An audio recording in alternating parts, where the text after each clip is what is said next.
Hello guys, welcome back. Six semester batch में मैं रोहित आरब आप सभी का एक बार फिर से स्वागत करता हूं। तो बच्चों, ये आपका है यूईई का class, utilization of electrical energy, विद्युत ऊर्जा के अनुप्रयोग वाली क्लास में आप सभी का स्वागत है। तो भैया, हमारा ये सिक्स सेमेस्टर बैच बढ़िया चल रहा है। जल्दी से जल्दी इस सिक्स सेमेस्टर बैच को ज्वाइन कर लीजिए, जिससे कि आप सभी को इस सिक्स सेमेस्टर बैच की सारी क्लासेस मिल सकें और साथ ही साथ आपको अपने भविष्य को उज्जवल बनाने का एक सुनहरा मौका मिल रहा है। फीस मात्र 1000 रुपये और 14 अप्रैल के बाद फीस इसकी 1500 रुपये कर दी जाएगी। तो बिल्कुल भी देरी मत करो, जल्दी से जल्दी अपने इस सिक्स सेमेस्टर बैच को ज्वाइन कर लो। साथ ही साथ अपने दोस्तों को भी इस सिक्स सेमेस्टर बैच को ज्वाइन करने के लिए प्रेरित करो।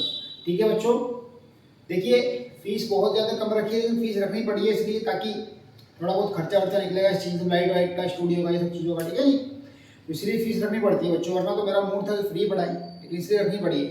चलिए खैर शुरू करते हैं क्लास को शुरू करने से पहले मैं आपको एक बात बता दूं कि हम लोगों ने कितना स्टडी कर लिया है। ये हमारा यूडब्ल्यू का चैप्टर नंबर 2 इलेक्ट्रिकल हीटिंग चल रहा है, जो कि लगभग खत्म हो ही गया है। आने वाली एक क्लास में और पूरा का पूरा हीटिंग खत्म हो जाएगा।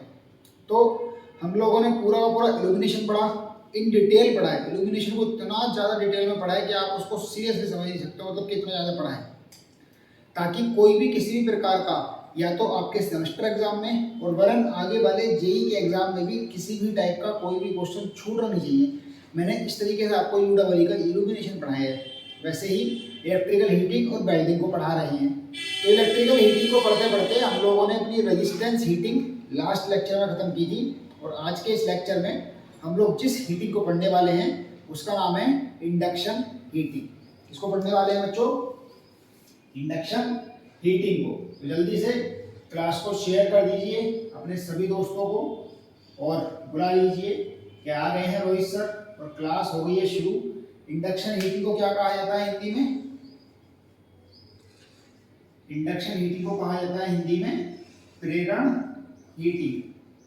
तो प्रेरण हीटिंग शुरू कर रहे हैं और आज के इस क्लास में हम लोग अपने प्रेरण हीटिंग को पूरी तरीके से खत्म करेंगे, और फिर अगली क्लास में आर्क हीटिंग पढ़ने के बाद फिर वेल्डिंग पढ़ के हमारा पूरा हीटिंग वाला चैप्टर खत्म हो जाएगा। और एक बात की मैं आप लोगों को जानकारी दे दूं कि जैसे ही हमारा हीटिंग वाला चैप्टर खत्म हो जाएगा, आप लोग अपनी यूडब्ल्यू की क्लास, यूडब्ल्यू के कोर्स को 60% कवर समझ लीजिएगा। मतलब चैप्टर नंबर 1 और प्लस चैप्टर नंबर 2 ये दोनों मिलाकर के पूरे यूडब्ल्यू का लगभग 60% पार्ट कवर करते हैं। तो इसीलिए आप ये समझ लीजिएगा कि आपने यदि चैप्टर नंबर 1 और चैप्टर नंबर 2 को कंप्लीट कर लिया तो आपने 60% यूडब्ल्यू को पढ़ लिया, यानी कि आपके यूडब्ल्यू में 60% मार्क्स आने तो तय हैं। उसके बाद एक बचे हुए चैप्टर, मतलब एक आखिरी के चैप्टर जिसमें इलेक्ट्रिक ट्रैक्शन है, उसको पढ़ लो, फिर तो सारा ही खत्म हो गया।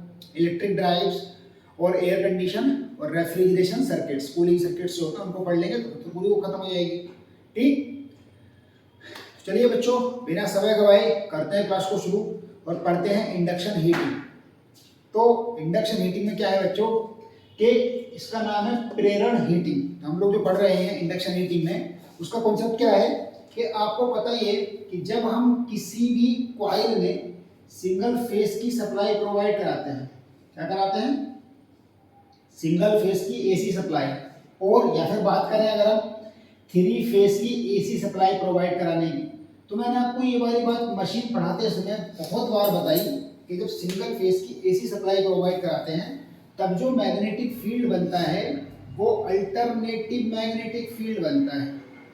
Alternative magnetic field. और जब हम 3 फेस की एसी सप्लाई प्रोवाइड कराते हैं तब जो मैग्नेटिक फील्ड बनता है वो बनता है आपका रोटेटिंग मैग्नेटिक फील्ड। क्या बनता है? Rotating magnetic field. तो जब हमने एसी सप्लाई को प्रोड्यूस करते हैं, ये प्रोवाइड कराते हैं किसी कॉइल में, तो ये तो कंफर्म होता है कि जो मैग्नेटिक फील्ड उसमें बनेगा वो चेंजेबल होगा, मतलब परिवर्तनशील होगा। क्या होगा? वो आपका परिवर्तनशील होगा। ये तो कंफर्म है कि जब आप किसी कॉइल को एसी सप्लाई प्रोवाइड कराओगे तो उसमें जो मैग्नेटिक फील्ड बनेगा वो परिवर्तनशील होगा। अभी फैराडे के इलेक्ट्रोमैग्नेटिक इंडक्शन लॉ के अनुसार ये कहा जाता है कि यदि किसी कॉइल में करंट फ्लो कराने पर उसमें कोई चेंजेबल या परिवर्तनशील मैग्नेटिक फील्ड बनता है तो उससे क्या होता है कि उसमें एक ईएमएफ इंड्यूस हो जाता है। क्या हो जाता है? उसमें एक ईएमएफ इंड्यूस हो जाता है। ईएमएफ का पूरा नाम आपको पता ही है, इलेक्ट्रोमोटिव फोर्स, या फिर दूसरी भाषा में बात करें तो विद्युत वाहक बल। तो जब उसमें ईएमएफ इंड्यूस होता है तो उसके ईएमएफ की कहानी ये होती है कि जो ईएमएफ है वो उस करंट का ही अपोज करने लगता है जिससे वो इंड्यूस होता है। ठीक है बच्चों, अभी इस ईएमएफ की वजह से होता क्या है कि पूरी की पूरी बॉडी में भी एक करंट इंड्यूस हो जाती है। जैसे मान लो कि पूरी बॉडी को एक कंडक्टर मान लो जिसमें लो इम्पीडेंस हो या रेजिस्टेंस हो, ऐसी कोई मेटल का एक कंडक्टर पूरी बॉडी मान लिया जाए तो उससे क्या होता है, उस कंडक्टर में एक करंट इंड्यूस होती है जिसको एडी करंट कहा जाता है। ये एडी करंट जो है बहुत ज़्यादा हाईली स्टेबल, इनकी बहुत ज़्यादा हाई स्ट्रेंथ होती है, जिसके कारण से ये कंडक्टर में, क्योंकि करंट बहुत ज़्यादा है, करंट की वैल्यू बहुत ज़्यादा है, तो कंडक्टर में आई स्क्वायर आर टी के हिसाब से एक हीट जनरेट होने लगती है और बस इसी हीट का प्रयोग करते हैं हम अपनी चीज़ों को गर्म करने में, सुखाने में, और इस प्रोसेस को कहा जाता है इंडक्शन हीटिंग। अभी चूंकि हमारा जो एडी करंट है वो डायरेक्टली प्रोपोर्शनल होता है फ्रीक्वेंसी के, इसीलिए हम ये कह सकते हैं कि इंडक्शन हीटिंग में जो हीट प्रोड्यूस होती है वो डायरेक्टली प्रोपोर्शनल होती है फ्रीक्वेंसी के। चूंकि मैग्नेटिक फील्ड की वजह से ही ईएमएफ बना है और इस ईएमएफ की वजह से ही एडी करंट बना है, तो इसीलिए मैग्नेटिक फील्ड का रीजन है डायरेक्टली फ्रीक्वेंसी से, एडी करंट भी सीधा फ्रीक्वेंसी से मतलब है, और इस कारण से जो आपकी हीट है वो भी फ्रीक्वेंसी के वर्ग के डायरेक्टली समानुपाती होती है या प्रोपोर्शनल होती है, क्योंकि यहाँ पर जो हीट है वो सीधा करंट के स्क्वायर के प्रोपोर्शनल बैठेगी ना। जब हीट और करंट के स्क्वायर के प्रोपोर्शनल है और करंट और फ्रीक्वेंसी आपस में डायरेक्टली प्रोपोर्शनल है, इसीलिए हीट फ्रीक्वेंसी के स्क्वायर के भी प्रोपोर्शनल हो। क्लियर? तो ये था हमारा इंडक्शन हीटिंग का बेसिक कॉन्सेप्ट। और अभी हम लोग जानते हैं कि हमारी इंडक्शन हीटिंग होती कितने प्रकार है। ठीक है भैया, तो अभी जान लेते हैं कि इंडक्शन हीटिंग कितने प्रकार की होती है। इसके लिए आप मुझे जल्दी से इस बात का जवाब दो कि हमारी रेजिस्टेंस हीटिंग कितने प्रकार की पढ़ाई मैंने। आप लोगों को रेजिस्टेंस हीटिंग कंप्लीट करा दी ना, तो जल्दी से इस बात का जवाब दो कि आपको रेजिस्टेंस हीटिंग कितने प्रकार की पढ़ाई। अगर आपको याद हो तो हमने रेजिस्टेंस हीटिंग दो प्रकार की पढ़ी थी, एक थी डायरेक्ट रेजिस्टेंस हीटिंग और दूसरी थी इनडायरेक्ट रेजिस्टेंस हीटिंग। बिल्कुल सेम, और आपको मैंने ये बात बताई भी थी कि डायरेक्ट रेजिस्टेंस हीटिंग और इनडायरेक्ट रेजिस्टेंस हीटिंग वैसे ही रहेंगी आपकी induction heating. Direct induction heating और इनडायरेक्ट इंडक्शन हीटिंग क्या रहेगी? डायरेक्ट इंडक्शन हीटिंग और इनडायरेक्ट इंडक्शन हीटिंग।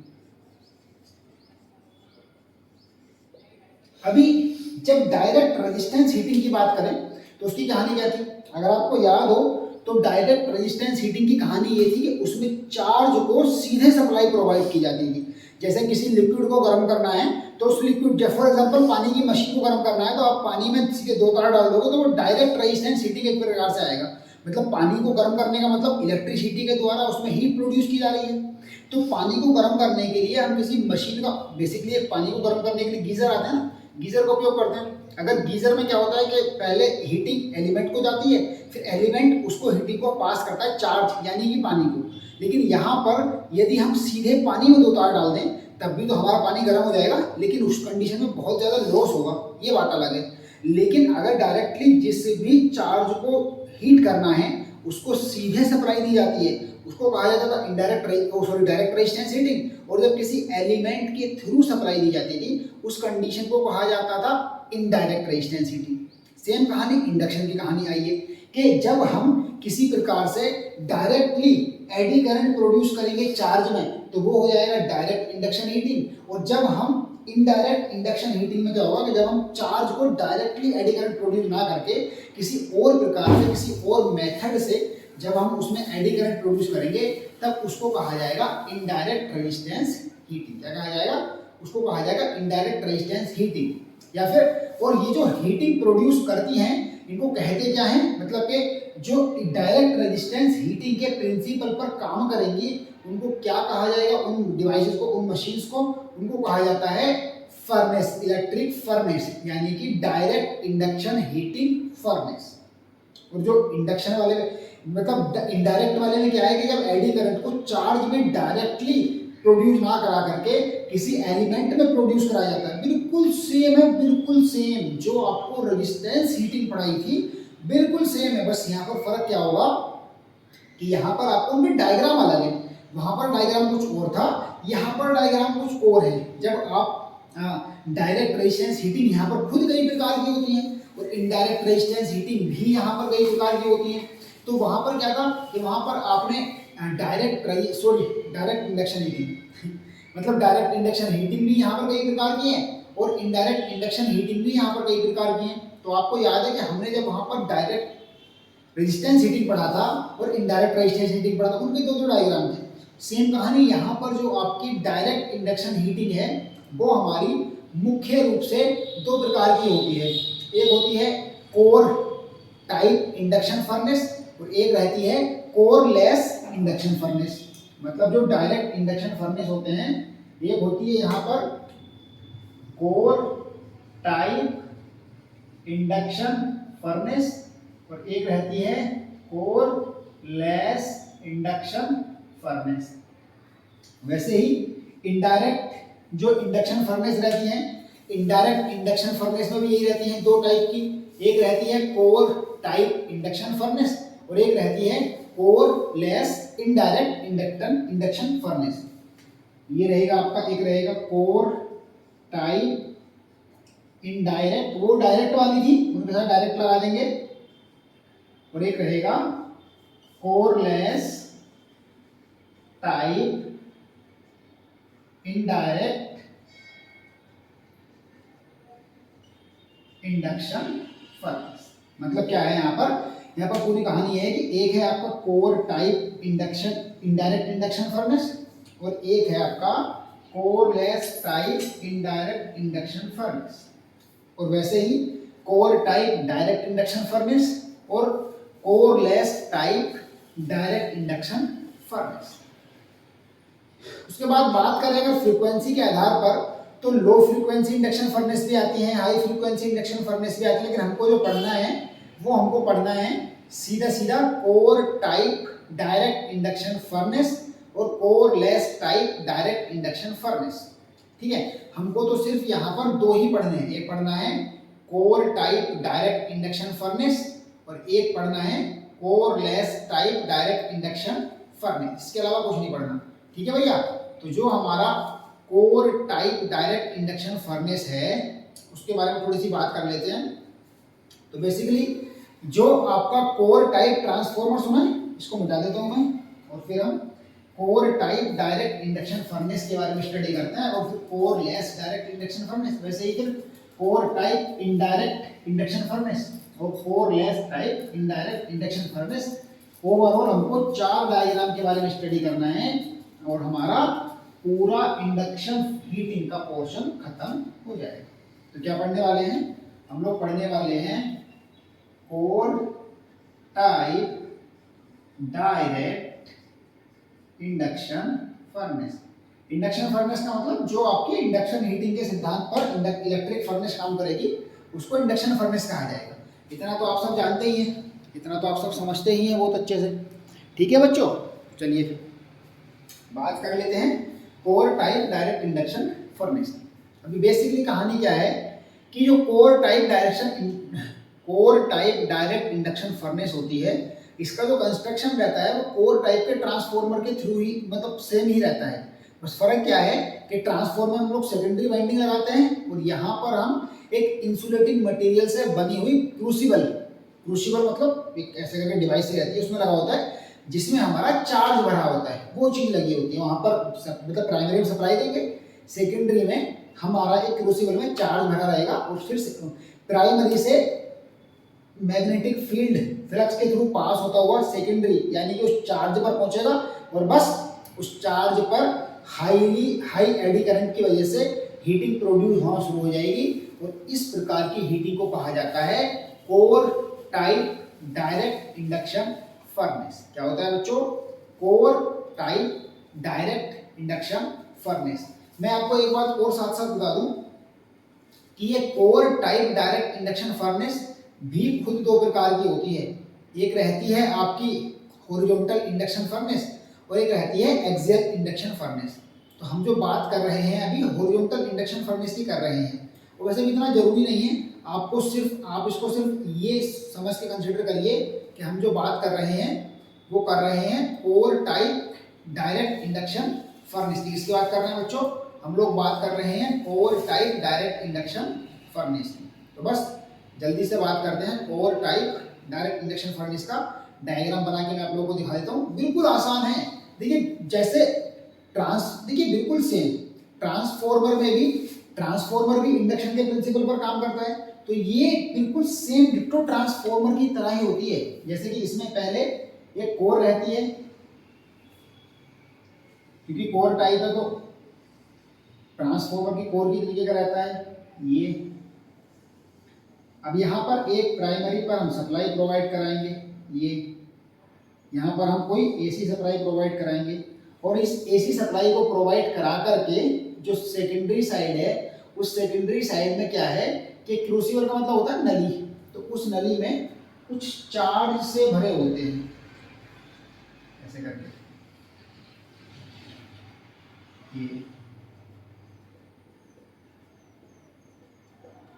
ओवरऑल कहने का मतलब ये है कि ये इसकी प्राइमरी साइड हो गई, ये इसकी प्राइमरी साइड हो गई और ये इसकी सेकेंडरी साइड हो गई। अगर ट्रांसफॉर्मर की नज़र से देखें तो ये इसका प्राइमरी सेक्शन है और ये इसका सेकेंडरी सेक्शन है। अभी कहानी क्या है, और ये इसमें भरा हुआ है चार्ज। तो अगर आप ट्रांसफॉर्मर को याद करेंगे तो हम प्राइमरी पर सप्लाई देते थे तो इसमें एक ईएमएफ बनता था जिसके कारण से इसमें फ्लक्स जो है पास होता था। अब जब फ्लक्स यहाँ से भी एक कंडक्टिंग मटेरियल से गुजरता था तो वहाँ पर भी एक करंट बनती थी, उस करंट के कारण ही हमारी हीटिंग प्रोड्यूस होगी। तो यहाँ पर जो सीधा सीधा यहाँ से प्राइमरी से कोर जो है वो चार्ज के थ्रू पास हो रही है, जिससे कि सेकेंडरी साइड में कोर में ये जो आपका कोर है ये आपकी आयरन कोर है।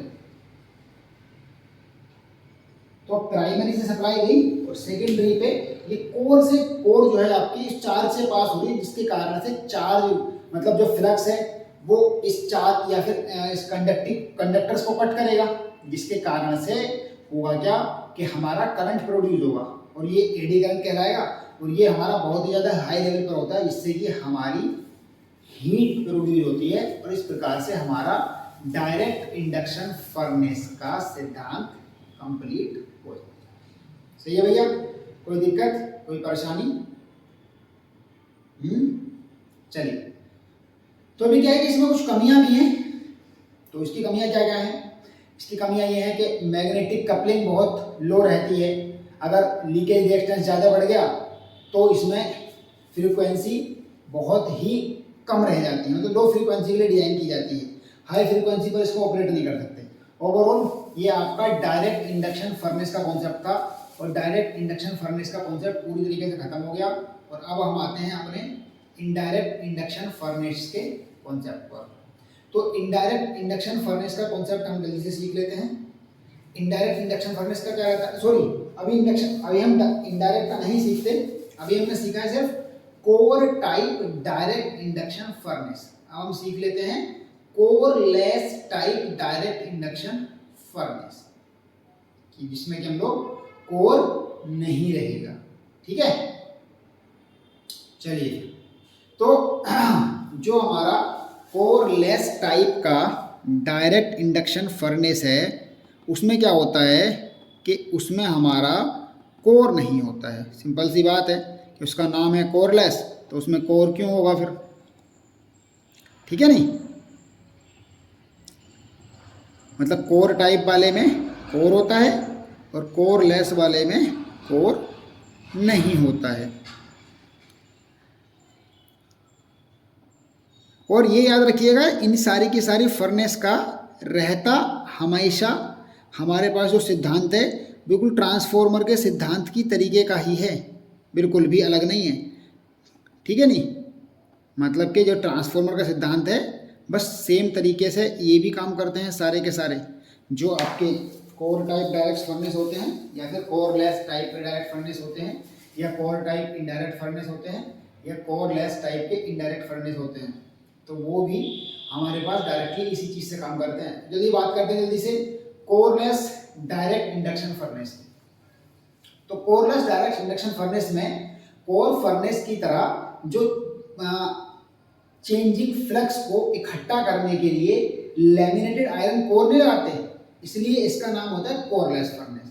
और इसको हाई फ्रीक्वेंसी पर भी ऑपरेट करा सकते हैं, जैसे कि 500 से 2500 हर्ट्ज की फ्रीक्वेंसी पर ये ऑपरेट होती है। और इनकी क्षमता, जो इनकी चार्ज कैपेसिटी रहती है, मतलब अभी इसको मिटा देता हूँ पहले में, हम डायरेक्ट का पोर्शन हमारा खत्म हो गया।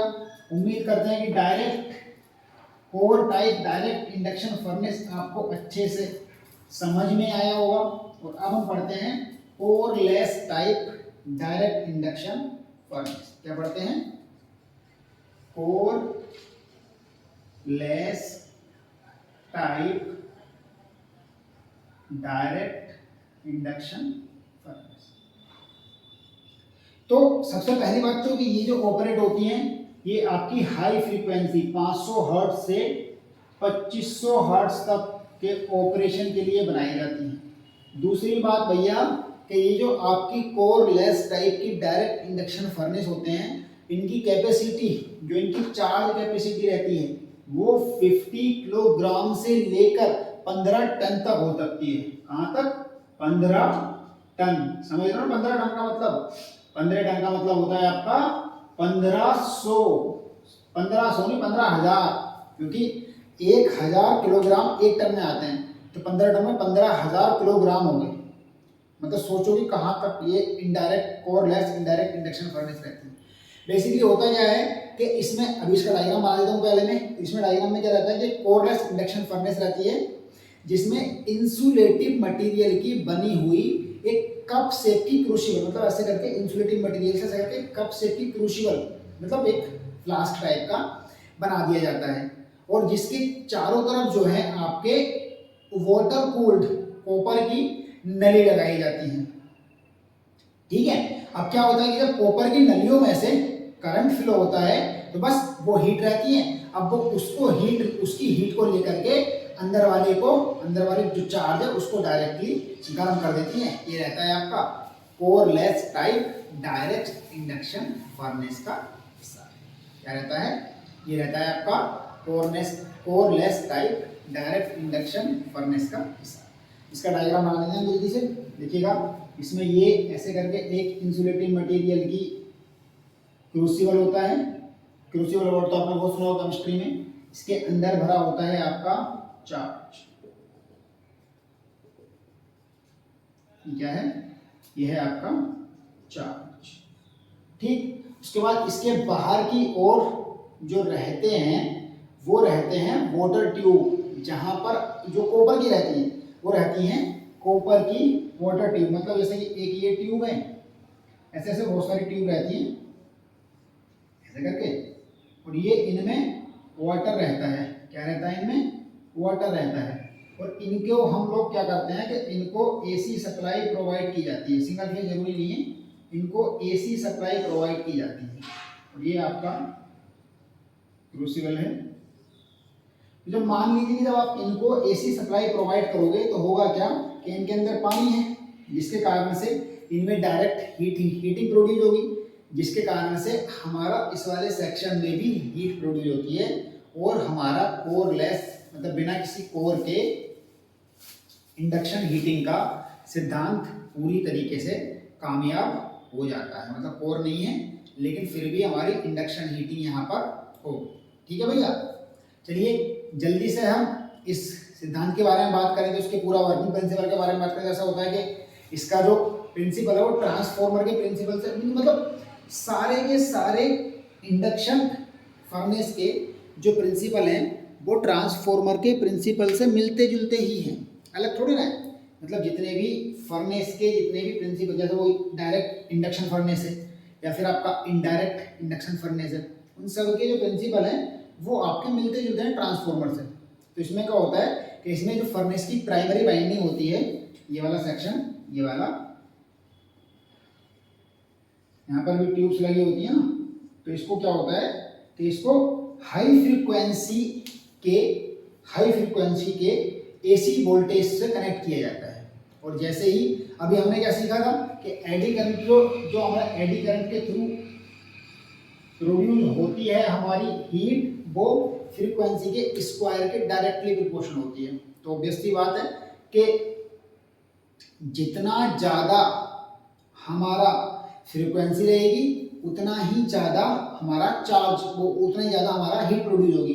तो इसमें इतना ज़्यादा हीट प्रोड्यूस होता है कि चार्ज जो है गर्म होकर के तुरंत पिघलने लगता है। जिस भी चीज़ को हमको इससे मेल्ट करना होता है, जैसे कि गोल्ड को मेल्ट करना हुआ यानी इधर चीज़ को मेल्ट करना हुआ, तो वो तुरंत के तुरंत ही एकदम तुरंत पिघलने लगता है। कितना ज़्यादा इसमें एडी करंट प्रोड्यूस होता है, क्योंकि एडी करंट डायरेक्टली फ्रीक्वेंसी के प्रोपोर्शनल होता है और फ्रीक्वेंसी के स्क्वायर के डायरेक्टली प्रोपोर्शनल होती है हीट। तो इसलिए बहुत ज़्यादा हीट प्रोड्यूस होती है आपकी कोरलेस डायरेक्ट इंडक्शन फर्नेस में।